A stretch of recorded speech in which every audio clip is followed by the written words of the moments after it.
tant OK au couteke wapi mala couteke déjà na centre to ba sur na aéroport na centre na couteke déjà na centre avandi oui on a centre déjà manike oza pena mama abota bimisa mwana na sama kola ebi pasi abana ken piana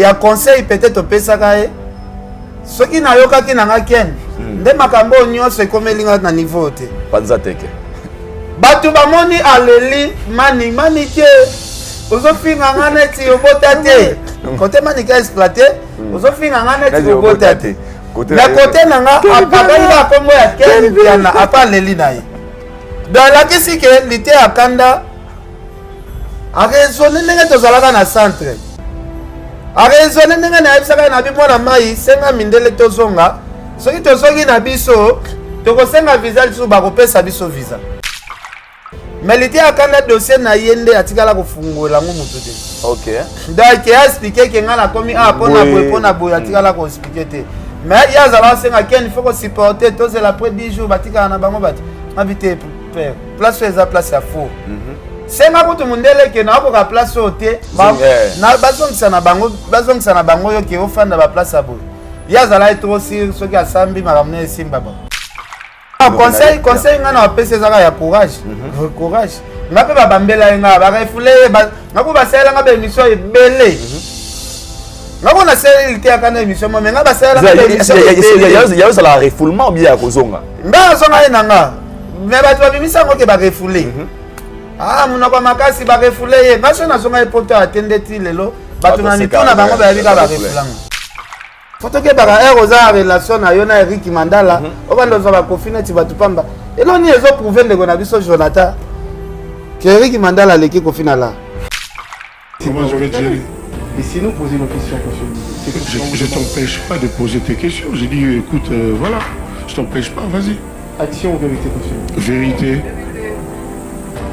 Et c'est la dernière fois que je réponds à cette question-là, celle-ci-là. Celle-là, c'est la dernière fois.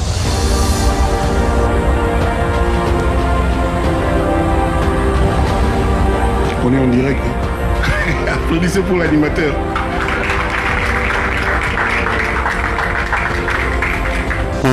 Que je ne me retrouverai plus jamais face à ce monsieur.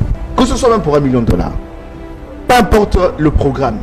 Si c'est moi, Jonathan Bilari, en tant que présentateur, et que j'aurai en face de moi monsieur Koffi Olomide, je ne le recevrai jamais.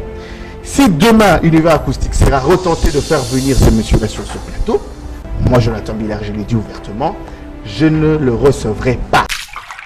Koffi Olomide aza artiste o azapaka question te a répondre na même au tournier question moko pour eux ko déranger. Même au tournier relation na yana sindi tout le monde a répondre. Ce qui Koffi a commis na point ya ko boya ko répondre na question na yi. En plus na agent de kona biso Jonathan. Akendo lo bangati Koffi akufa na tika lo yambe na émission te.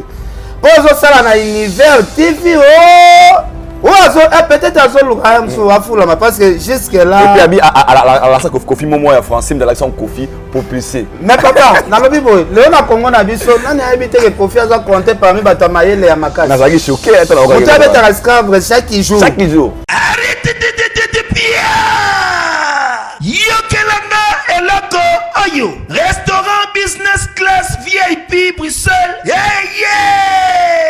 restaurant business class VIP ezali na ba cuisine spécialisée na ndenge ya mukiete lokola cuisine spécialisée congolaise pe africaine awa soki okoti biloko tu ya mboka okoliango joli kitoko o makayabu kwanga mbinzo ndakala okoliango joli kitoko awa bilubutu elamba maka awa bongo biloko ya kotumba lokola soso ntaba mbisi awe tumba maka joli kitoko na niveau ya kosakana te olie ozamo bimba na restaurant business class VIP na Bruxelles bazali pe na mobange na salle oyo ba organizaka activité ya ndenge na ndenge lokola ba soirée ba anniversaire mariage conférence pe ba activité mosusu ekoki kosalema awa oso tuna ngai soki ezali wapi restaurant business class VIP na Bruxelles ezwami na adresse oyo 39 boulevard Jubilé Bruxelles 1080 métro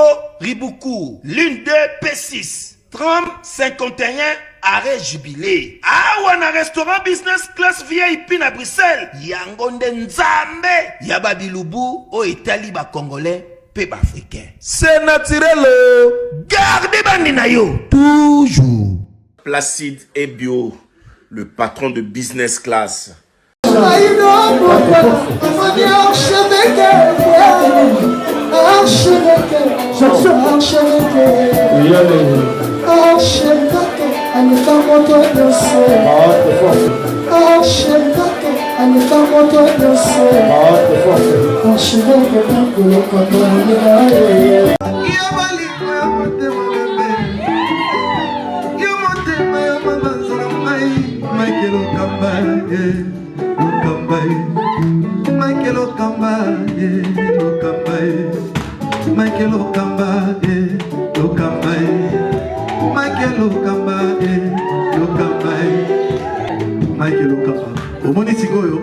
L'artiste, c'est l'improvisation. Na honoré dans l'émission. Africa Elengi TV, votre chaîne, l'incontournable, la star des chaînes.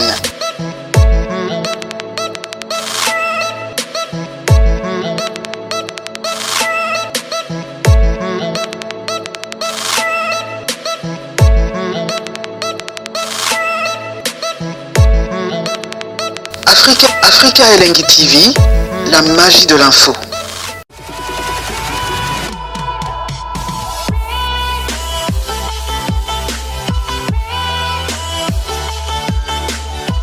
Voilà, bienvenue chez Haïdor Show, fidèles internautes, vous qui nous suivez de partout à travers le monde dans votre émission Haïdor Show. Une émission qui est présentée par moi-même, votre Haïdor Bokola, les Brésiliens. Bonjour et bonsoir à l'ère à laquelle vous nous captez. Botal Abisso partout à travers le monde, naba USA, naba Paris, naba London, Botal Abisso naba Kisensu, naba Malueka, naba Djibouti, naba Kenya, partout. Oh, bon, les Brésiliens. Je vous rappelle que nous sommes bel et bien en RDC, précisément dans la capitale, ville-province de Kinshasa. Mboka Moto, Mboka Moi, mais Mboka Nabiso, nous sommes fiers d'être des Congolais et puis nous sommes fiers, il y a Rosalabongo, Awanakata Congo, Rosalabongo, Mboka Nabiso. Derrière la caméra, il s'appelle Richard Ntessa, Balobi, noir américain, pour Mikolo couleur. Et ça, Richard a changé pour ça.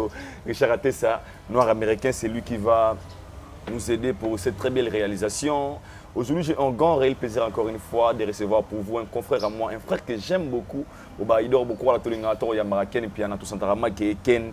C'est une personne qu'on aime beaucoup. Ken est vraiment à longue la stress. Ken, des fois, malgré ses délires, a poussé à la réflexion un peu. Moi aussi, quand même, père responsable et papa de la maison et puis le patron des Fimbu na Fimbu. Avec Ken et Piana, nous allons faire des analyses concernant les actualités aux données sur la toile.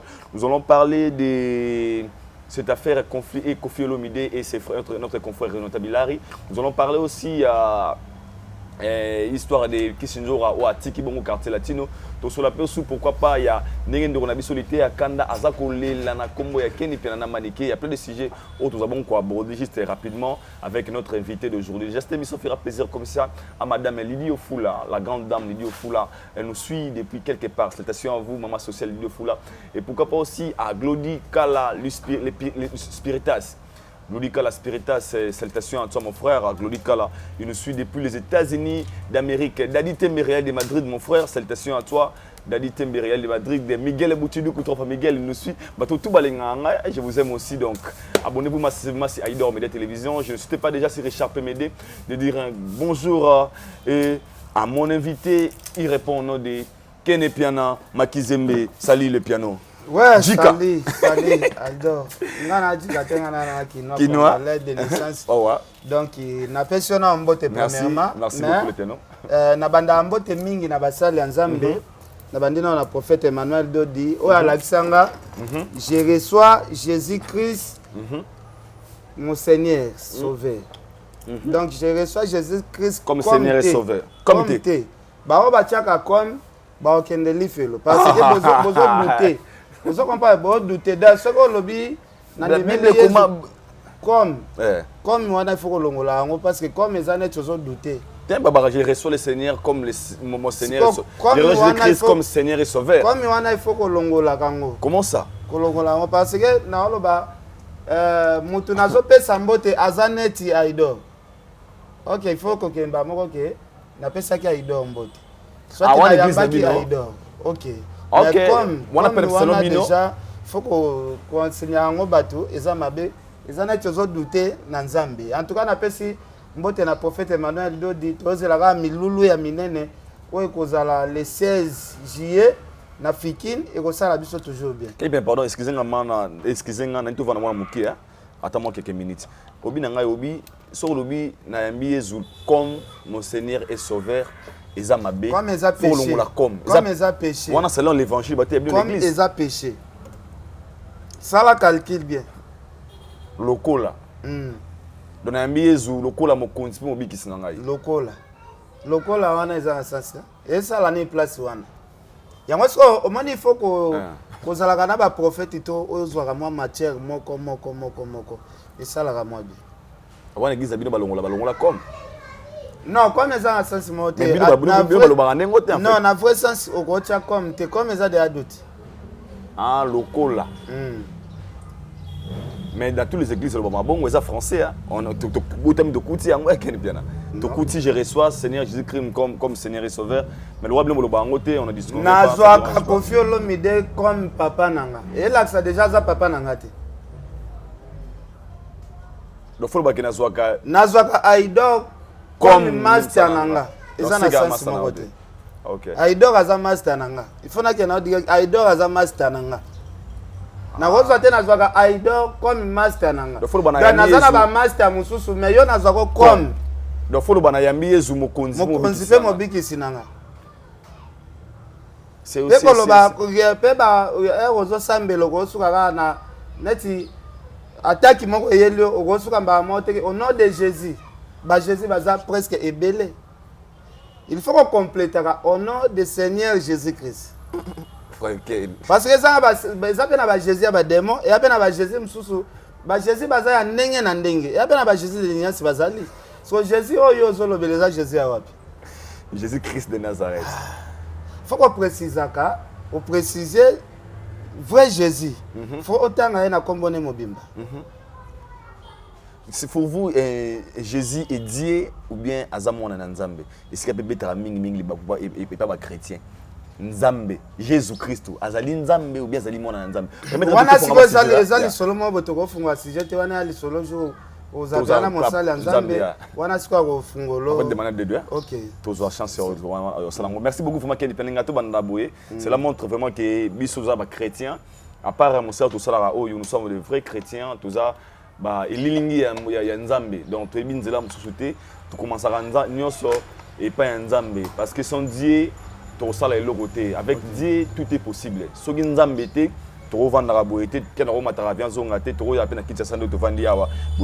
rapidement, j'aimerais que vous sujet vous êtes un peu sensible étant que chroniqueur sur la toile. On a vu une émission à laquelle na chaîne les boss Eric Mandala, Univers Télévision, où on a vu Jonathan Bilari, Ayambaka Kofi Olomide.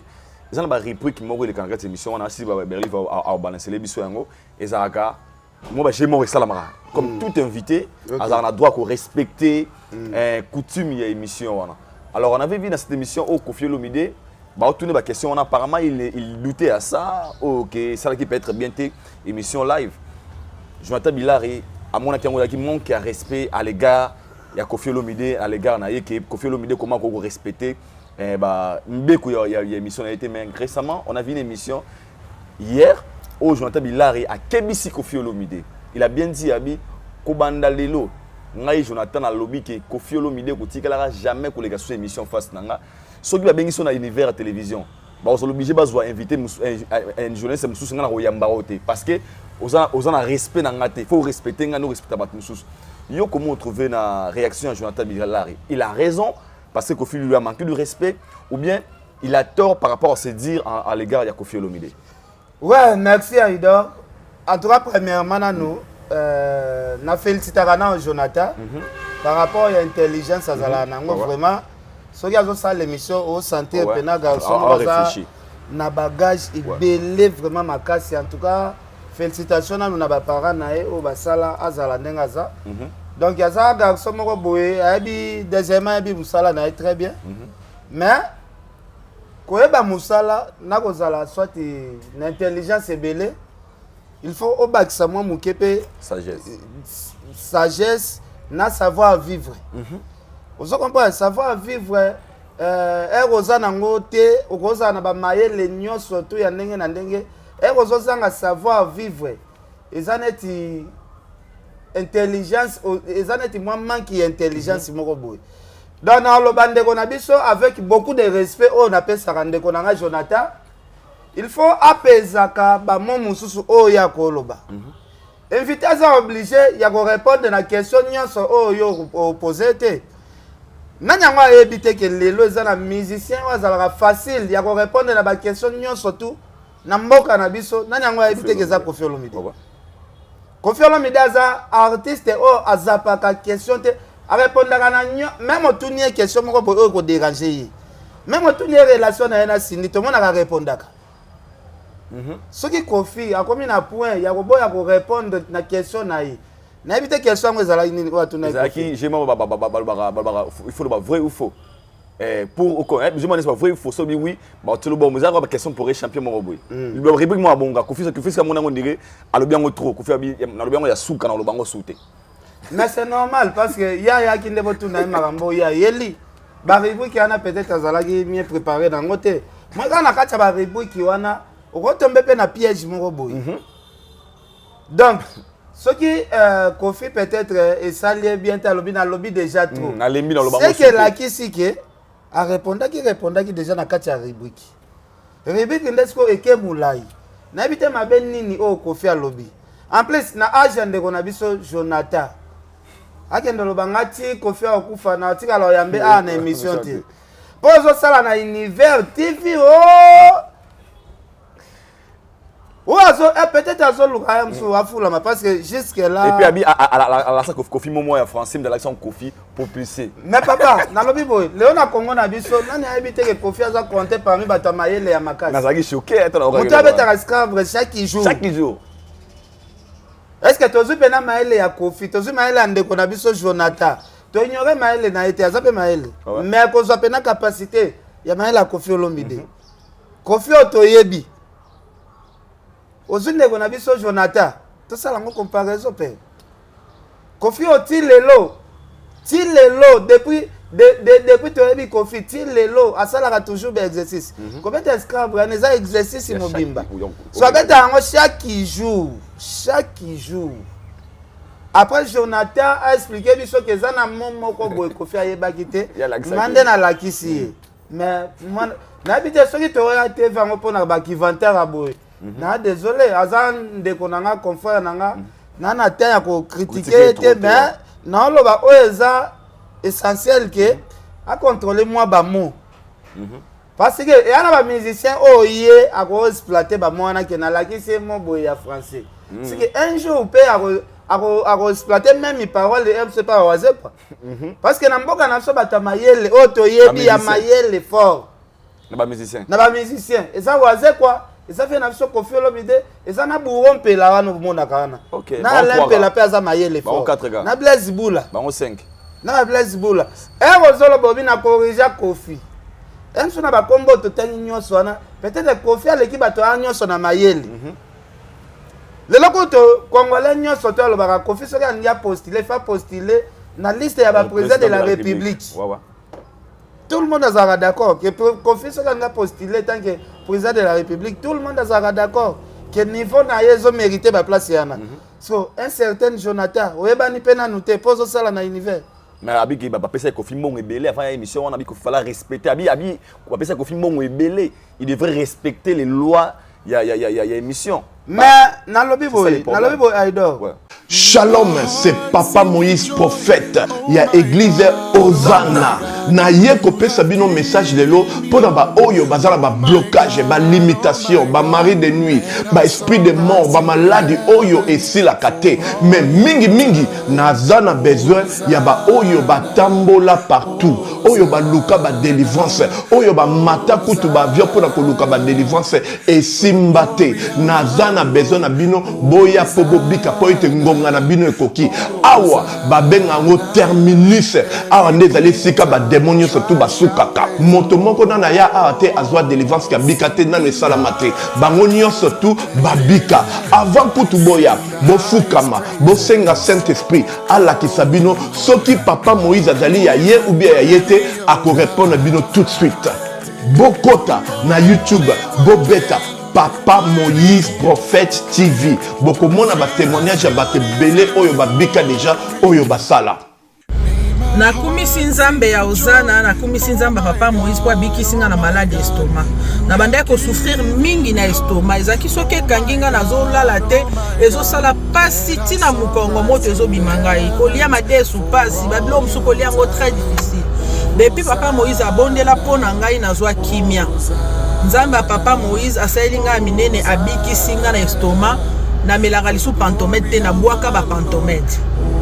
Merci Jésus, nzamba pambola papa Moïse. Shalom, shalom, shalom peuple de Dieu. J'avais beaucoup de difficultés dans ma vie. Nazaki Moutaba Régé. Un peu partout là, où vous en contrat, où vous Moussala, après quelques temps, Kakaboye, Mkolo compagnon Yinio, Kabou, sans raison valable. Naye au Koutanana prophète Moïse. Le prophète Moïse, Aza homme de Dieu. Aza homme de Dieu, tout ça va aventure. Aza vraiment Moussa Lienzambe. L'homme de Dieu a prié pour moi. J'avais des masques, masque à Régé. Et depuis que l'homme de Dieu a prié pour moi, je vous dis, tout a changé dans ma vie. Tout a changé dans ma vie. A changé Nyonsor. Nzambe a fumula la porte. Mon prophète Moïse, que Dieu te bénisse. Depuis 2012, ils ont locaté. Docteur Baibisanga Eko Yokate. Qui n'a pas deux rendez-vous dans l'hôpital de Minenen. Baibisanga Eko Yokate. Moi, je peux passer à l'opération PSAT. En tout cas, na vanditi lelo na yoka kana ngai te na lito na nga bouche. Mwana na yo komo na nani? Na yo ko lobi mwana na nga komo mwana na nga liboso komo na nani? Marcel. Nazo na kangika lito yo kaka nazo ko na oyo banda ko yo kate ça veut dire que la yoki zombe ya ngai. Oh na pusi ku téléphone musika prophète. My God. Nazo zela bino nyonso tout dans moto. Yo quand c'est Kofi so galinga sala na yo émission. A côté l'audience oyo za na ngoti que on va apporter quelque chose. Il pas quoi apporter quelque chose. Et ça n'est pas mélange il y a ben impact. Yo quand c'est n'engé Kofi le gars qui pas Papa Mupaso là. Papa Mupaso là c'est foutu Kofi. Je pense pas. Papa Mupaso là ça la combo na tonga combo na et comme danger. Kofi Olomide nenga sale émission na Frank. Oyeb ça Frank il a foutu qui Kofi Olomide. Les compteurs vous dire ça c'est moi transport. Donc Frank a sala qui est fort. Et déjà Frank qui combine comme plafond. Kofi a une émission Frank na facilité. So ndeko na biso Jonathan. Première fois na vie na ye depuis abota ma première fois na vie na ye. Ki lisolo nezo beta mana bakwa. Ke ba sa ela ye ba émission. Émission ne boti ba émission. Peut-être on a habité sur le contredire. Et on se zambala ya liboso na vie na. Ça c'est vrai. Kutu yo il faut se pela, kutu yo il faut se pela. Que ba sale la ba émission, fali alobela journaliste wana ya pembe. Et ça la peut battre belé ba émission battu ba koma ko là ezalaki ndenga. Mais hier peut-être ça pour la première fois. Ba Kofi peut-être bazala même ça linga lobelo mo ba bengi ba ken bozabi bozana bozabi. Boya na kula. Pour biso to ba kombo oyo ngana luko musicien te pona pesa mbongo. Soki yo musicien bisinga afana sala na yo émission faut futa ngambongo. Wana zotina ngana finga yo parce que comme muneno nga yo no futela ngombo. Na futa mutu mbongo pona yamba musicien. Ken fiala. Na ko pesa soit mutu mususu mbongo peut-être mususu na cadre kaka ya volonté na viens nanga soit faire nanga mo boye la moi mai na mala mo boye mais la ta moi mai mais yo pesa ka émission mais na ko sala émission na niveau bato banginda net ba Kofi te ngana pesa Kofi mbongo mais bela kombo ngana nango Ken piana lelo net soki na sengi wera émission wera singa bia vana le émission pas ne faut futanga autant na FC vient na ko sala te semena yamba na mutu azoti molazelo na créer ribuki mwa na sala nombre pourquoi mbona nga zo jouer rôle makasi c'est très important wawa eza neti bato neti ba Kofi peut-être c'était normal. Obligé de nous faire bon avant les émissions. Très bien payé. Très bien payé. Mbongo est belé wana, mbongo est belé wana. Moi là on a comment le baga mbongo est belé. Mais ce qui va expliquer au monta na un fait que somba ta porte ya lupango kofite. Babi bezala ba 3000 ena OK avant l'émission ba $3000. Na lobi ko kasite monta ba pesi kofi peut-être que somba ta montre kofi à la traité. Mais balingi ba humilier kaka vie ba obama boye icône moko ya musique po ayaki koleka na plateau ya vie na biso Eric Mandala. Est-ce que mbongo wana ezambongo ya Eric Mandala nda pesaki ou bien de na biso Jonathan nda pesaki parce que Jonathan comme on a niveau ya pesa mtu $100 même $20 asa incapable. Asimba moi quelque chose qui est non to kokoma na ba niveau wana te ya ko ba na TV ke Kofiti aleka ki bon wana pesa ki mbongo. On eza ko humilier mutu, eza ko humilier. Eza bien te, eza maramuto ko encourager te. Mais parce faut pas que tout le monde doit respecter ba vie na biso. Yango moninga na telemela ikiri wana wezala pa kofi, ba finga rafali, na telemela bango na za so na bango eza bien te. Pensez-vous pas que ils avaient devoir ba ministère ba na respecter ministère na bisopé. Pensez-vous pas parce que Jonathan bien bondeli gars abi so gars na poto ko fait nga respecter ngo mais le roi moni na Kinshasa a PC kiloté. D'autre part mo te pe ba ministère ba respecter pe ba journaliste. Bino bo komisa ngo ga so gars zala ki na poto. Market abu ko fait bete mbatate. Azala na poto bien Kinshasa. Siko. Esa place yo kuta na mbeba. Ba poto buzo ba place kuta na équipe poto na Kinshasa te. Kofi ana na bakanda na ba prince bakanda bakile ba oto kimai abo yo journaliste so ya mbayo compliqué so na ba blog. Alors quand telo lingala franchement et dans tout ça qu'est-ce que les gens peuvent retenir? Non, batu va retenir premièrement na nubisope to koma kolata casquette moko boye pe ya ki star air moko boye to ba star te. Ça c'est vrai. To ba star te devant ba Kofi biso to ba star te. Oh, oyambi Kofi boye yo olata casquette ya ki star na ndeni.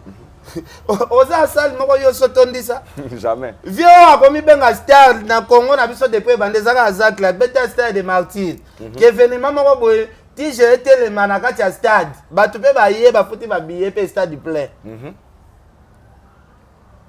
Zakari a pesa devoir au til le mutu moko ya presse atikala ça wa mi moni aza danger a corriger devoir aux athlètes la son stade de martyr. Mais c'est on a payé Congo Zara dans Congo Boité. Ah Congo Zara Congo Boité dans des Congo qui balbala dans c'est là Congo Zara Congo Boité. Ah soza comme ezaka wana na nubukana te. Ezati le loi ba. Parler des peuples ezaka wana ti lelo na nubabuka ngote. Congo kutu biloko ebakisa ba so de muto ezalaka te kutu ebakisa. Internet ezalaka série na te internet ikoti kutu. C'est que Congo qui était Congo ils ont avancé. Donc selon vous, Jacques est un meilleur journaliste à Congo. Makambo sala mutu moko atikala sala ngwazana. Selon quel photo bunda to koma niveau. Ya makambo via na sala. Na so ebisa yo. RTNC journal alingala Olexa ngona ondengeni. Olexa ngona ondengeni. Ke mission moko boye ozo yambaka batu boye sans casting biloko wana ezalaka te. Zakaria a imposé ba style aux difficile à imposer. Qui mutako ya pe ba bando tune ba questionner na plateau sans pour autant ya osale casting ya lobadini ya osalane. Tuna ba wengi à l'époque mona boya. Ba manda chebo ana fa ba yamba fo ba tout ba fandi sona ba tout ko lobadini boy. Nde ba cheo na liste. Oso comprendre pourquoi wenge kala bazala na porte-parole moko kaka porte-parole ngo pe ya intelo. Parce que Madame Bozala compliqué à l'époque. Porte-parole, il y a Moutou Mafou Neti Basankara Bamosa Olekate. Ah, bon ça. Ah, ok. Par rapport à la langue, ils sont obligés. Il y a un moment lelo, Madame Bozala facile, Zach le Bababa, il faut qu'on passe à merci. À ça, un pont et à Makasi. Le nom n'a pas moi, Zakaria a facilité le Moroboé. On va porter parole net ba merveille rambo ba comme il peut obligé à roleka ba mosaka ba roleka ba sankara ba roleka ba papi les princes mais ba tango er monde ba finga azak le comme ça ngafo er TV zala il faut ba français faut ba kokoma po ba tout nos questions yo sont écrit yo pe faut son sa réponse na kokoma ba mona na te ba tiata mitute Siko, viens à biso zacle. Atikala jamais kutu kolobalanga jana que musicien bo tina ko kufa na yamba été. Mais tu respecter batuti. O souhaiter les mutu tina ko kutia ko kufa. Abia si comme ça ba avocat ya avocat na ye ba sala papier. Papa, o ko utiliser monyo surtout ko tiaka liwate ato swana na mutu de. Kola para na niveau ti ya liwate. Te mona conflit awa ya waze kwa na kofi balapa na ndai. Liwate nzamba sata ba osola. Nzambe na sata ba osola. Lelo basuki wapi? Ba solo li sanza na sata ba osola. Ça c'est vrai. Vie za mulai. Ndeko nanga Jonathan vie za mulai. Oko tout a na problème ngo e se na oseko na ngo ka kofi. Keba vie za mulai masa. Keba. Tu veux bien ndenge monde di place comme ça bisote. Oko ma place moko boye na mboka moko peut-être maman na complication mais mboka na mutana relation ya obimission na problème aussi emso kofi kaka. Merci beaucoup Kenny Pena. C'est vraiment à retenir hein? C'est très profond le rolobia. Na vie to battre la relation. Quand ça te le lopoza na Eric Mandala yo moni que yo komi osuki si de relation. Ana millionnaire hein? C'est normal. Eric Mandala koza la millionnaire. Mais lobby okuna Eric Mandala ensemble té. Bapesa la confiance c'est pas mutamokilité. Mutamokili toyebi ba déception ya pas batamokili. C'est profond. Voilà. Eliki amote feza la mingi ka pas nzambe. Nzambe ndatika kabisote. Aida ngana lelo to ba master to kutana to solo laka to partage makambo ebele ensemble. Webi lelo soki ngana dae soti yo dae ki kama de kufi. Emsu makolo peza la kilo emsu yo tika ngata da cimetière. Mais les seuls amis fidèles, oh tika mutute, ti place va kunde ça à Jésus-Christ. Wow. Jésus-Christ ça les seuls amis fidèles. De photo kebak. Photo kebak a rosa relation na yona Eric Mandala, o bando za ba confiner ti batu pamba. Et là on y ezo prouver ndeko na biso Jonathan que Eric Mandala leki confiner là. Bateau que tu confies à Sauva na mokili. Non, tu fais un anglo bien. Bateau confies à Sauva na mokili. Bateau confies à pesa vie na mokili. Si tu comptes le nombre de bateaux, tu comptes le nombre de bateaux Eric Mandala sunga. Au moins la confier les ganebele. Ah, tout ça la peine clair. Confier à bandi ko sunga bateau depuis 1980 quelque. Viens à Eric Mandala za patron. On est patron. Mais bango bazana ti ba patron sika. Ba kofi baza ba patron ya kala. Père, on m'a dit kofi to so arate abeta musique ya danger. To kenda pe na ba anglais mususu ko. Oh, kofi appelle ça musicien goût. Que musicien il faut tambola na kala danger. À sa première musicien coûte 600. Mais c'est 600 na mboko et combien là ba tout devoir. Que chaque leader azoluka ngape na corriger loko kofi asali. Kofi aza musicien ya liboso.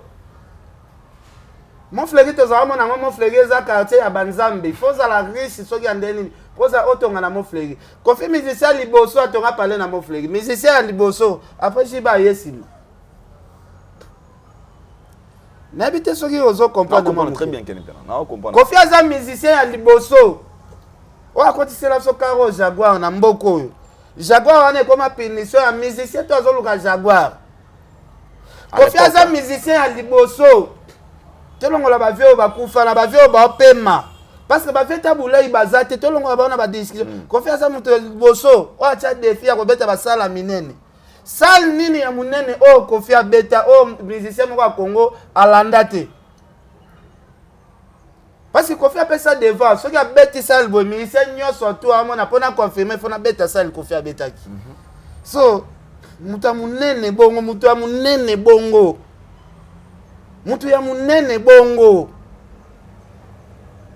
ndeko na biso Jonathan ozo dance non critiquer était courage na habité avant alobela kofi ba propos azoloba est-ce que pezaki lolemu na ye combien de fois pour ça ba lobi avoloba likambo il faut tourner langue no 7 fois balola lolemu wana ozo tanga maya salité 7 fois kofi lo medaza artiste ya liboso. Oh, bimisi artiste ya munene mboka na biso o aleki ba artiste tout na ba trophée na ba mérite. Mais fallait là l'équipe ba musicien nyoso ya Congo tolongo la ba mettre Gims donc na ba musicien bato ba bivisi fallait aleki bango parce que lelo fallait za ba trophée au penozo santé que moi na Kofi asali musala bundi bundi pena so koti na palais a fali okuta pena vitrine ya ba trophée Afrima ana ngwe bele chaque année fallait azora ba trophée so muke 3 so père na ena ni Kofi Olomide Kofi aza musicien ya liboso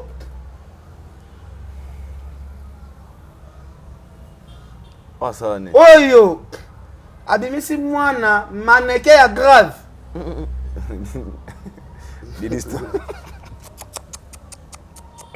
wow, quel est l'exemple hein? Le lot Diddy Stone, solandi bien parcours à Diddy Stone. Au milieu de Diddy Stone, au tira Diddy Stone Eric Mandala côté là. Diddy Stone a collé boss ya garçon na là. Mais nazo ebisa. Ils sont les Eric Mandala. On m'a pas ça reste à vérifier. Diddy Stone a lequé na là. Eric Mandala. A lequé na là Diddy Stone, nazo ebisa Diddy Stone. A lequé Eric Mandala na ma solete ali comme na là. Diddy Stone moi la Kofi. La compétition de Diddy a la compétition très lourde côté Masola là. Maintenant un businessman Jonathan Diddy Stone a refondé la chaîne même en France. Ça elle est prise en charge, engagée. Mais je peux dire la bilan de ce qu'on comprend à rater. Diddy Stone les lois ont pesé. Mais quelque chose faut rectifier avant mais avant Yoya Bisanga dans rectifier.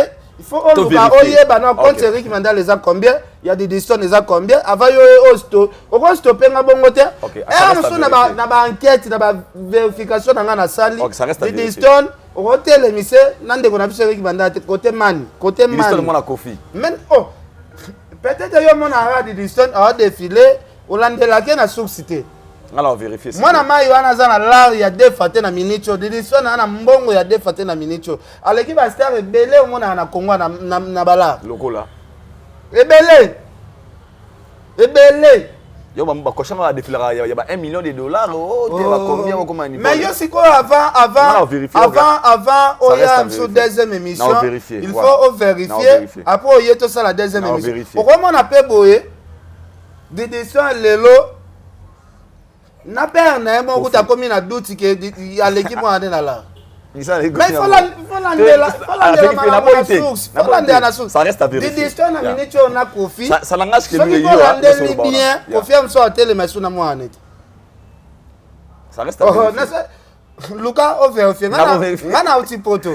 Oh merci. Na outil poto na outil ko yoka ba secret mususu. O moni moi na Diddy Stone ande inventaire te ana manière bana poto balobela mbongo te donc c'est que ba fali na mbongo ni ça les fali na mbongo père les gars fali na ndé fali ndé c'est là fali c'est là te ya za manekete fali ndé ya na musique fali au défilé fali mélanger tous les deux c'est là te kasi te ya na bi fali azo mélanger tous les deux ali mbongo musique au défilé pe fali défilé ka défilé ka mais c'est ça na ba man au défilé ana ba défilé belé pe ba film raté keni bien mais na zo bisayo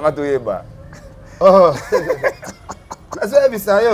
Moni le lobby no comment comparer Fali na ba vie ezalaka pour na respect. Yo no peut exemple de l'histoire. Ça donc on a commencé à l'aise. Na bien ezalaka pour na respect mais celui to lobby pe na to tia mindu qui te va nous expliquer makambo mso clair. Oh, fallait l'équipe va faire belé na bala. Net venu fallait que na mbongo. Oh, na autant à combattre parce que ba fait va mériter respect. Respect. Donc c'est na wenge le 30 juin. Comme ça, tous ça na ba émission sur na souple à Maloba. Tout ça ça reste à vérifier. Mais ça reste à vérifier. Il faut vérifier mais comment ya mona nous. Na boité, na bi des propos tenus dans ce que j'ai Ken Piana et moi j'ai vérifié pour ne pas na boya, peut-être que cause à peine a raison, mais na faut na vérifier avant ndima. Oh, tu bi na Ken Piana Diddy Stone avec Eric Mandala na mbongo, ça reste à vérifier. L'histoire ça reste à vérifier. Stone alagi fali na mbongo ça reste à vérifier. Ouais mais pourquoi na loba na tout en péto lo que Diddy Stone aleki Eric Mandala là na loba mata 1000 pourquoi? Mais avec tant de conviction to yebi yango bisonyo to mona ke musala boye ndezo kotela na nimbongo. Ngana confirmation musala Eric Mandala te. Ana mona raza na bongo businessman ana Univers Group chaîne TV. OK, merci beaucoup. Ouais. Aginda a businessman. Na bien abandi business on namboka ni. Si je ne me trompe pas. Tu es en Afrique. Zala clair. Avant l'Afrique du Sud, après l'Afrique du Sud. Kenya, Afrique du Sud. Ok. Est-ce que tu as ça débat? Tu pone. Andé. Kayo évite. Ce qui déjà, monsieur, boss Morangindi, Kenya, en Afrique du Sud. Tu as une discussion sur la tête. Tu peux savoir ton respect. Je n'en comprends pas. Parce que le patron, oh, Babi Marat, tu vas aller passer à Bambongo, Jimmy Belaou. Des distances, c'est quoi, on a défilé. Donc, tu as changé de sujet. Si j'en ai même ma biche, on a ma bakou. Mon émission est comme on a niveau que. Alors tout ça pourquoi? Qu'est-ce qui a mené comme exemple? Parce que à défendre les droits, non, à défendre les droits, tu as solo c'est ça. Patron place il y a Zosal. Mais patron n'a besoin de l'eau. Patron a hôtel à ah. Mais il y a son respecté profiter. C'est qu'un jour pas respecter mon inga n'a patron et tu dis santé. On s'en comprend. C'est top. Mais c'est quel bien. Toi on a Kofi Olomide. Mais quel linga Kofi Mingesh apparemment. Non, ça ko linga était viens na Asia za na ngote. Viens na Asia za na ngwa mérité pe. Ça fait du bien. Ah mais a mérité pe buzoba penate. Du nouveau dans vos kiosques, un nouveau numéro de votre magazine Flash Info. À sa une, Roger Route Kolwezi Solwezi, dépêché par le chef de l'État, Félix-Antoine Tshilombo Tshisekedi, la gouverneure intérimaire Fifi Masuka rencontre le président zambien Jean-Marie Kassamba, le JMK de la presse, du village à l'avant-plan du secteur médiatique africain, parcours atypique d'un enfant dont la passion de la radio est venue trop tôt. Moïse Katumbi inaugure le siège national d'Ensemble pour la République dans le Haut-Katanga, précisément dans la ville de Lubumbashi, à l'Assemblée nationale, chambre basse du Parlement congolais. Christophe Mbosso, un bilan largement jugé positif. Et pendant ces temps, dans le cadre de la célébration de la Journée internationale des droits de femmes, Marie-Olive Lembe Kabila fait carton plein au stade Joseph Kabila à Kalemi. Je suis venu sur la terre natale de mon beau-père, a-t-elle déclaré aux habitants de Tanganyika. Édito de Jean-Marie Bassa, Félix Tshisekedi et Joseph Kabila, deux frères condamnés à s'entendre à lire. Dans le corps de votre magazine, l'Office de route réceptionne le deuxième lot de nouveaux ponts à Matadi. État de lieu du leadership féminin dans le média en RDC, communication de Pauline Boukassa, rapporteure adjointe de la commission de discipline éthique professionnelle à l'UNPC, Union nationale de la presse congolaise. 24 pages d'information, 24 pages qui vous fait placer à la une de l'actualité et www.flashinfoplus.com pour ne rien rater de l'actualité en temps réel. Olinga Kofi trop, sincèrement. Keni pia na magazine. Tout ça na Kofi Olomide. Tomoni ndekuna biso Kisinjora. Oyo, tout ça les réconciliations aux acquis wana et pas grand prêtre Willy Moucheni que j'ai sali la Willy, Willy Moucheni. Na maniqué, na presse babagi pona bonheur ya prince Babia. Pona bonheur ya prince Babia photo bunda. Kisinjora na maniqué bazala uni. Et ma grande surprise, selon les échos que Kofi Olomide a linga zoa Babia, prince Babia en charge. À côté il paraît na quartier la tangene poto blo moi bon mais tout moni Kisinjora beleki alongwe maniqué kuna leki aboyi na Babia Kofi. Dans tout ça, il y a des pianos qui jouent à réconciliation. Langage lectine go ça par rapport il y a maniqué na Kisinjora na carrière après ce babé. Bon, aido na yebisa yo ngana go flatter maniqué te na flatter Pinjora te. Mais ba aller ba même la prince Babia nanga moko ya monse na fandi boy na komi yoke la mwana batu na mawa. Mwana moko respect, mwana moko za bien. Kolobate na yoki il paraît, kokendete na il paraît. Kofi. Willy Moucheni asenga ki Kofi Olomide. Prince Babia akota quartier la terre. Kofi aboyaki premièrement lobino ba ye ba mama ne ba baluka pa pamba. Mais bato babete ana Kofi nini? Scrap. Ana ba zalaki mo ebele. Ba meki Willy Moucheni ameki ko proposer bango lisolo wana. Balobi non te lukato convaincre Kofi. Kofi akota parler era bima batutu batelemeli Kofi babino. Faut sunga mwana. Asa mwana Babia talaka Babia za petit na kufa. Mwana azokemba sunga ye kaka zoye et ça la bien. Kutu sala ya ta moi surprise.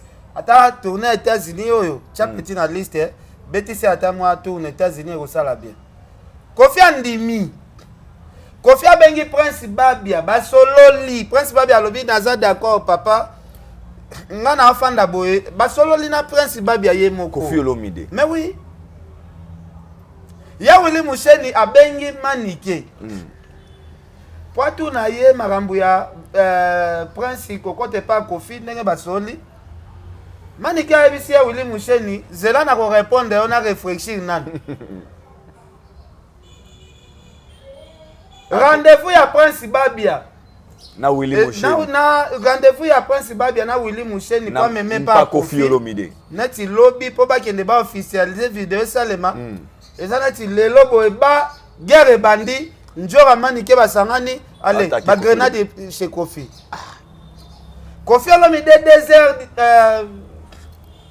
2h du matin colère leki azu émission na tindeli yango pa ya Musheni Vieux Musheni abengi nga lobi Ken tala vraiment ba effort tout na sali vraiment ya Willy Musheni na olela na chombo ba effort nyonso pena na sali pona Babia za la presse za la bien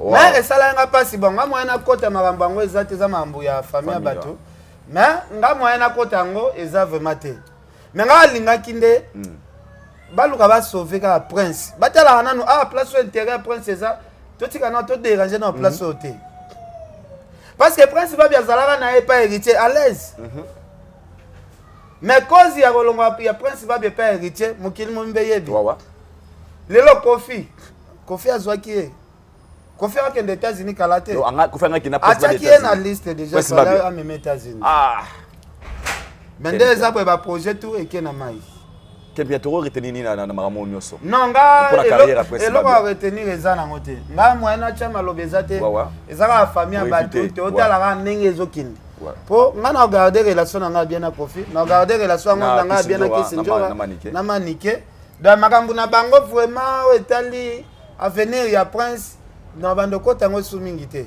po to sala nyonso oto ko sala esimba na ngokata l'autre peut raison par rapport à nous le bagi jour pas ya Willy Obi ya Willy na boy to songa susu awa to peut raison ko yebagi comment boy peut-être mais na bisio lelo na zo informer ido na ndimite que appel ya Manike soit appel à Kisinjora et pas ya Willy Musheni na ndimite que ya Willy Musheni na décrocher téléphone kasi da ya Willy aza totalement déçu totalement déçu c'est malheureux hein Tolobanine je manque de mots yo yebi yo mokoti combien de projets au fallait appeler ça Prince Babia très bien ane onde fallait mais ma Prince Babia na poto ayo ticket na poto évoluer kuna poto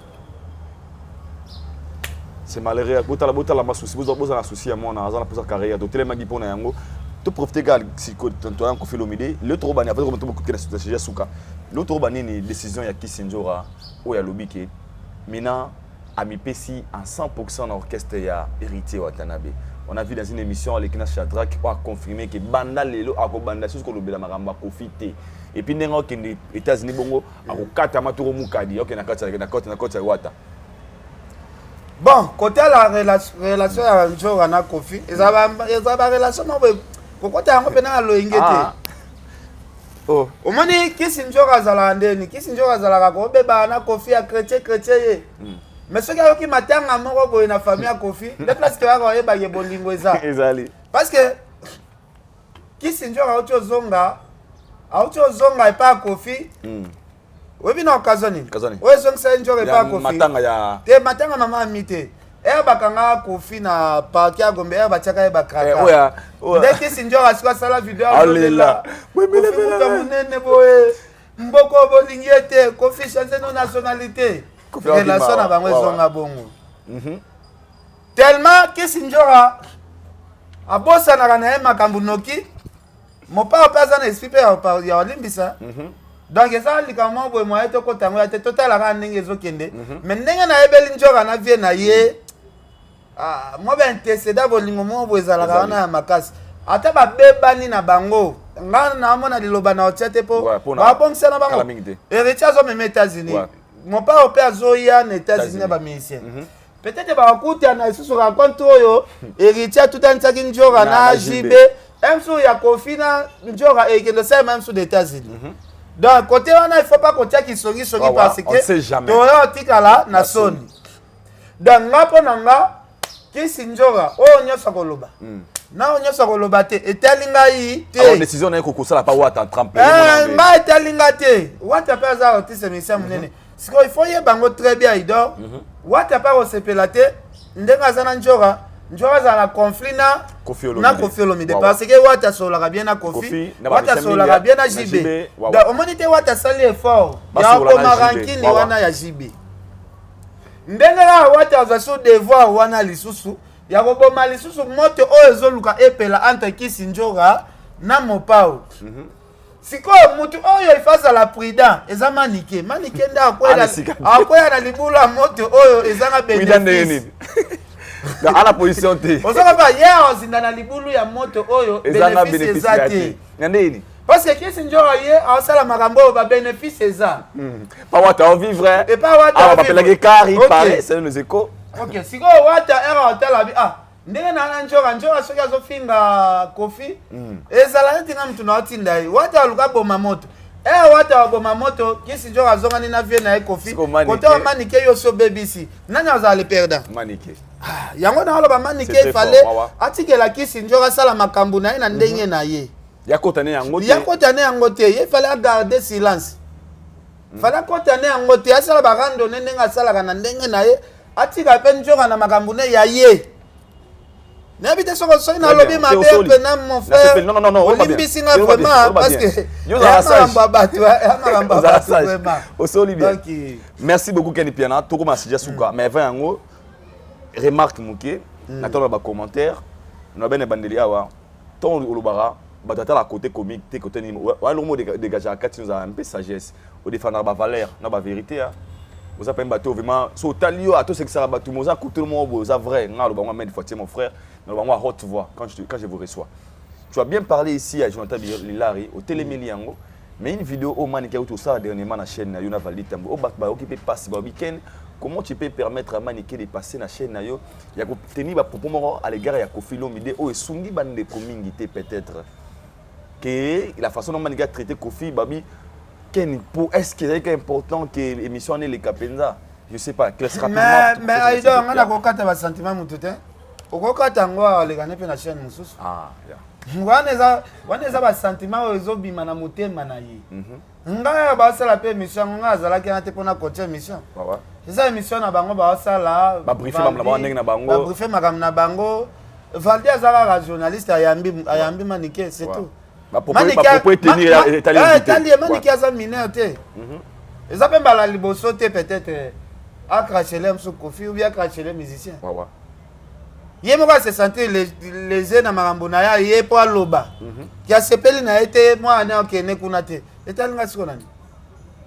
Etalinga neti na nini? Ah, tu traînes ba commentaire na comme sur le message par rapport. Non, commentaire ko za la ben Maniké aza mukolo. Ouais. Aza mukolo yé mo ba eba ke so na sali boye. Moi na nga prince nde ezala très danger pour na moi na nga prince. Mais era sali yango yé mo ba yebi. Alingi na été moi na ye. Abeta na quartier la terre, ça va raison na peut-être prince azala na quartier la terre, mais côté au maman à lignité. C'est même otike Micha bongo eleki, comme ça qu'on fait comprendre que ma parent moi no balingi na bango te loko lingo ça. Ça c'est vrai. C'est ça. Merci beaucoup Kenny Piana. Dernière session na biso kabano peut-être que poser la journée non et bandeli vraiment et ça le plaisir comme ça na madame Lydio Foula na le boss Yannick Ekini à Rombox les millionnaires congolais. Salutations à vous. Kenny Piana. Totally une vidéo d'hier. OK. Wande kuna linga wa mingi. Na oka ki pasi. Na ngana bengo na biso les piano promener mais la grada ki yango. Notre frère il était à Kanda au ba refoulé na mboka Belgique. Ya pas ses ali na munoko eso la ke baba mutu akufi na komba mutu. Il était à Kanda avec des larmes aux yeux. Au Congolais ozo le la était à Kanda ensemble. Na kombo ya Kenny Piana na Maniké. Kenny Piana, là c'est pas l'inscription partie wana, pas Berlin. Kenny Piana. Ken, yo ko expliquer un peu rapidement. Yo na lité à Kanda. Kata donc na comprendre. OK. Bon, au moment qu'on les a des sortes. Qu'on les la musuza za mutazo kanisa eloko moko boye. ya conseil peut-être opesaka ye soki nayokaki nanga ken nde makambo nyonso ekomelinga na niveau te panza teke bato bamoni aleli mani ke ozofinga nga neti obota te kote mani ke exploité ozofinga nga neti obota te mais kote nanga akabaki kombo ya ken piana apa aleli na ye donc elakisi ke lite akanda aresone ndenge tozalaka na centre aresone ndenge nayebisaka na bi mwana mai senga mindele tozonga soki tozongi na biso tokosenga visa lisusu bakopesa biso visa peut-être kozanga koyokelanga peut-être yango ememi eti na niveau ekende koma makambo ya orefule ça ne peut se retrouver dans centre rapidement ça ne peut se retrouver dans non se retrouver na centre ça soki ba document kende nango za komi bokena nzela mako yona makambo te ya komaki le 12 février nga nakomaki le 13 février mais nga alongwaki mboka wana le 17 nga asalaka 4 jours ntango oke okutaki wapi nga nakutaki déjà na centre to bazwi na aéroport bakino na centre nakuti déjà na centre avandi oui na kati ya centre déjà bozalaki comment kuna sikoyo tozalaki na kati ya centre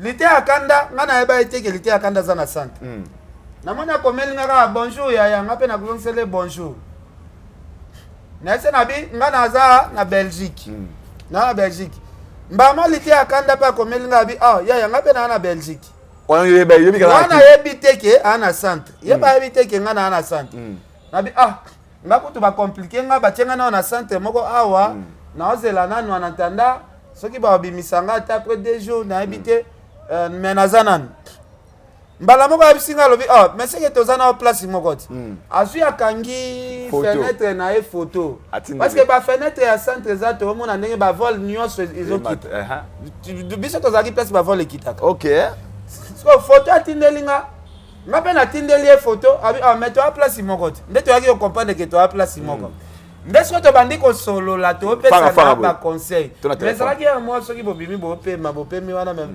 boza na temps ebele te bopema moke apres soki moto azongi na chambre tabokute na ye tosolola na biso normal napesi ye mpe conseil parce que tozalaka plus de 4 na bandeko na mosusu bazali ya ntango mibale biso sikoyo tozosolola tozwa baide place moko mais liti akanda dossier na ye nde atikala kofungola yango motu te donc ya explike ke nga nakomi mpona boye atikala koexplike te mais ye azala asenga ken faut kosupporte tozela après 10 jours batikala na bango bati mabi te père place oyo eza place ya fou senga kutu mundele ke naokoka place oyo te bazongisa na bango oyo ke ofanda baplace ya boye ye azala etro sir soki asambi makambo na esimba bon dossier na ye pena du début à la fin nayebaki na yango vraiment bien te nazwi nazongi na ngai yoka toli na ngai te era ye na aéroport era aleli ken piana peut-être araisonne ti araisonne mosusu makambo nazala oyebisa ye ti c'est tout alors lelo toclore na sujet oyo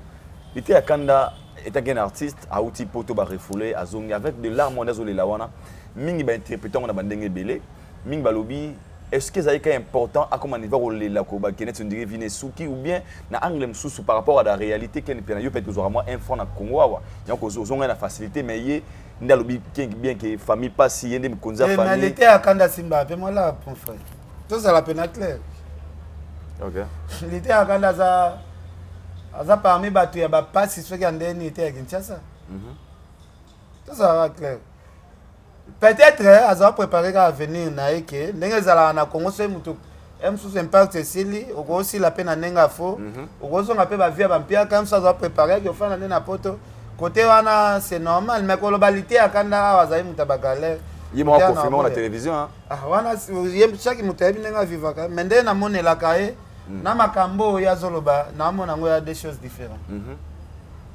alors conseil nokopesa ye na télévision nabi okuta non conseil nga na opesa ezaka ya courage courage nga mpe babambela ye nga barefule ye nga ko basalela nga baémission ebele nga ko nasaleli te yaka na émission mo mais nga basalela nga baémission ebele yazala refoulement ou bien ya kozonga nga nazonga ye na nga mais bato babimisa yango ke barefule munoko makasi barefule ye nga so nazonga ye poto atende ti lelo bato na mitu na bango bayebi ka barefulanga mais oyo aye eza refoulement wow, c'est très important. Les lots au monde, les lots qui, ceux qui botent, il y a les lots communs à niveau qui un artiste dans l'aéroport, à quoi c'est que c'est quelque chose qui ne marche pas aussi au Congo. Mais au Congo, ils ont des questions, ils ont des questions. Non, ils ont des questions. En tout cas, Joël Salambi, Louison Mbata, Adel Djoko Bagou Danger, Francis Yaweli, Serre Pauline Lumumba, RDC Monde, Adel Djoko Bagou Danger. Vraiment, comme on continue à m'amboka na tout na fait mission. Peut-être yo po comme sur net garçon na o ken na lecture sauté. De m'amboka ndé na boy parce que yebi na biso m'amboka na boka. Mutaroki m'appelle c'est normal. Mais est-ce que papa maniqué et à l'égard il y a le critère à Kanda, il y a normal. Bon, wana faut yamba maniqué. Wana ngana vidé na. OK, merci beaucoup Kenny Piana. Nous sommes arrivés à la fin. Merci beaucoup à Kenny Piana. L'animation d'un bien émission, un gars très intelligent, très sage, je peux dire. Merci derrière la caméra, il s'appelle Richard. Cette émission fera plaisir comme ça au boss Yannick et Kini. C'est les millionnaires congolais. Salutations à vous, le boss Yannick Kini. Pourquoi pas aussi à Madame Lydie Ofula. Elle nous suit, Madame Lydie Ofula. Salutations. Et Sika Ozali. Nabato, tout Balingaïdor, beaucoup les Brésiliens. Je vous aime aussi. Abonnez-vous massivement à Yaïdor, mais la télévision. Laissez-moi vous dire bye bye. On se retrouve tous au prochain numéro d'ici là. Portez-vous bien. Allez, big up.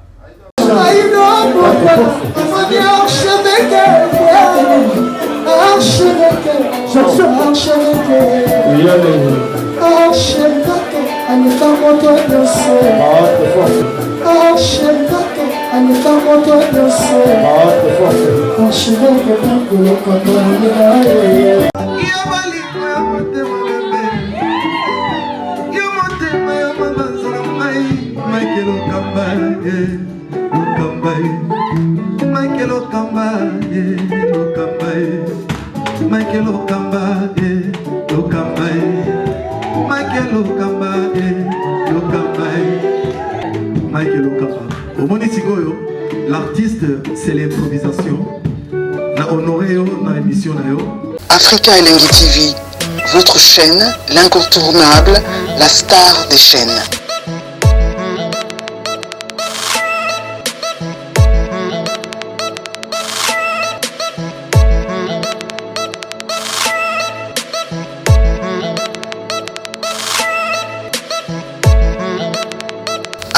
Africa Elengi TV, la magie de l'info.